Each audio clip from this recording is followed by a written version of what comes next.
Imagine a single business agreement so powerful that it could revolutionize how cancer is treated for hundreds of millions of people, shift the global balance of biotech power, and ignite a high-stakes race between Asia's most ambitious scientific players.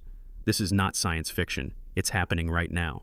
Today, we're diving deep into the story behind the HanchorBio-Henlius licensing deal, a headline-making event whose ripple effects could extend from hospital beds all the way to geopolitical boardrooms. What's really at stake?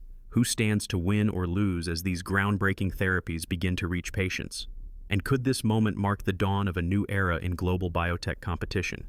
To grasp why this agreement is sending shockwaves through the world of medicine and business, let's rewind and set the stage.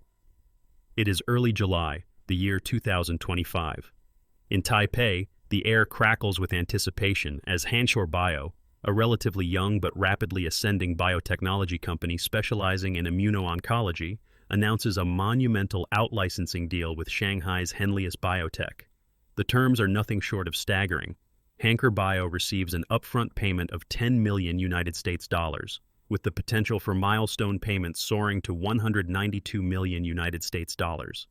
Beyond that, there are commitments for future royalties that could fuel the next generation of research. In return, Henlius secures exclusive rights to develop, manufacture, and sell HanchorBio's flagship cancer immunotherapy, HCB-101, across Greater China, including mainland China, Hong Kong, and Macau, as well as throughout key Southeast Asian markets and the entire Middle East and North Africa region. Let's pause for a moment. Why such a fuss over a molecule named HCB-101? What makes this therapy stand out in a crowded and often disappointing field? The answer lies in both science and ambition. HCB-101 is no ordinary antibody. It is a next-generation engineered fusion protein, a SERP-alpha IgG4-Fc fusion to be precise, painstakingly crafted using HanchorBio's proprietary Fc-based designer biologics platform, a technological marvel representing years of research and innovation. Its mission: to target and disrupt the notorious "don't eat me" signal, known scientifically as the CD47 pathway. Here's why this matters. Cancer cells are masters of disguise. They survive and thrive by sending the CD47 signal, essentially telling the body's immune cells, especially macrophages, the immune system's garbage collectors, "Ignore me. I am part of you." This biological sleight of hand allows tumors to grow unchecked. HCB-101 is designed to break that illusion. By binding to CD47 with an affinity 100 times greater than previous generations, and with a signal-blocking potency over 1,000 times that of earlier agents, it aims to strip cancer cells of their invisibility cloak and trigger a precise, powerful immune response. The early data is promising, even thrilling. In a global Phase 1 trial, patients with some of the most stubborn cancers, including head and neck squamous cell carcinoma and marginal zone lymphoma, showed significant tumor shrinkage. 2 patients experienced confirmed partial responses, with continued reduction in tumor size over several weeks of treatment. Another 6 patients achieved stable disease, including 1 individual with ovarian cancer who maintained disease control for more than 40 weeks, a remarkable feat given the typically aggressive nature of such tumors. Importantly, these benefits came with fewer side effects compared to the first wave of CD47 inhibitors, which had been plagued by issues such as anemia and immune-related toxicities. Dr. Irving Weissman, a towering figure in cancer immunology and one of the early pioneers in understanding CD47's role, summarized the excitement succinctly. CD47 is a critical checkpoint that prevents macrophages from engulfing cancer cells. Blocking this pathway can unleash potent anti-tumor immunity. His words echo through the halls of research labs and boardrooms alike, capturing both the hope and the urgency of this scientific frontier.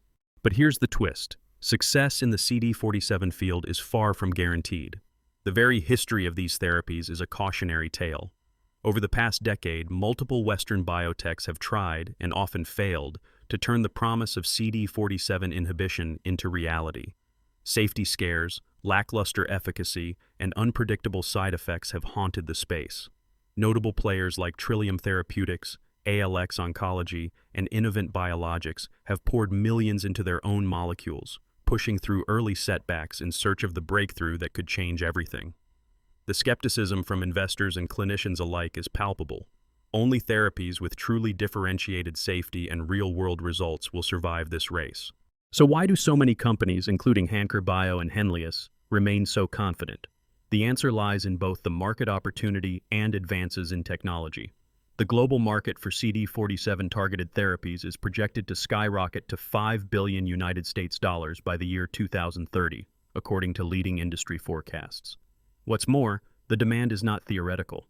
The number of new cancer cases worldwide is expected to climb above 30 million by the early 2030s, with the burden shifting increasingly toward Asia, the Middle East, and Africa, regions now within Henlius's commercial reach thanks to this deal. Henlius, on the other hand, brings industrial firepower.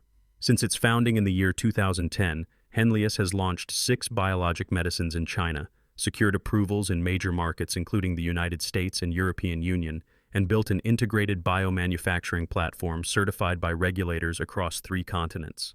Its commercial reach, manufacturing expertise, and regulatory know-how are exactly what HanchorBio needs to propel HCB-101 from promising data to widespread patient access. For HanchorBio, a company rooted in Taiwan but with global ambitions, this partnership represents a leap onto the world stage. Yet the competitive landscape is fierce. Let's take a closer look at the main rivals.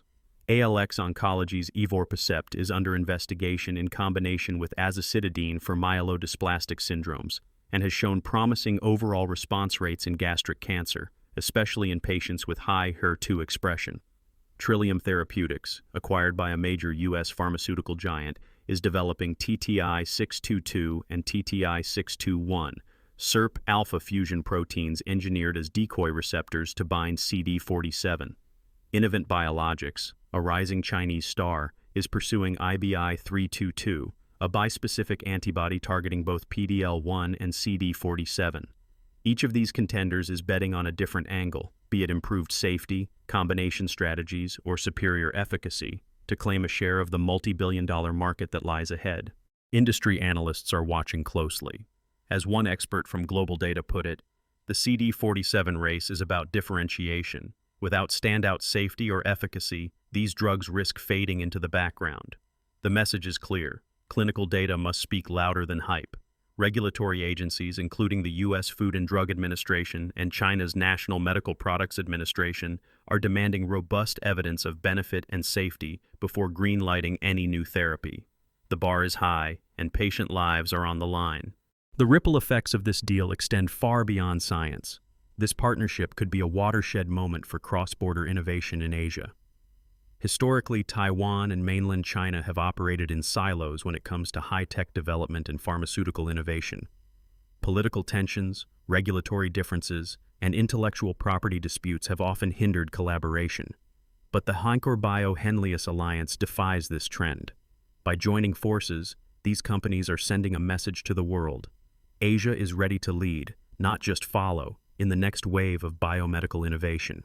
If they succeed, the blueprint they create could inspire a new generation of partnerships, trigger a flood of venture investment into Asian biotech, and even prompt policy shifts designed to nurture homegrown scientific talent. Now let's dig deeper into the science behind HCB-101. What makes its design especially promising? The Fc-based designer biologics platform enables precise control over the molecule's structure and function.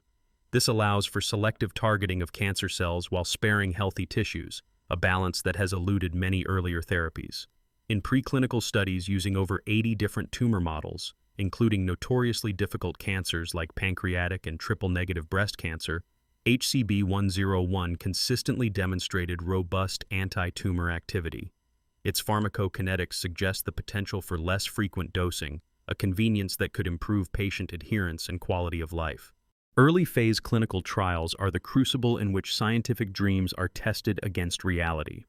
In the Phase 1 dose escalation study, HCB-101 monotherapy achieved high CD47 receptor occupancy across multiple dosing levels, indicating that the drug effectively saturated its target in the body.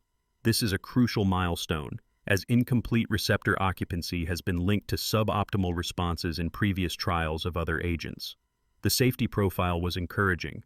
Unlike some first-generation CD47 inhibitors that triggered severe anemia or required frequent transfusions, HCB-101's design appears to mitigate these risks, possibly by sparing red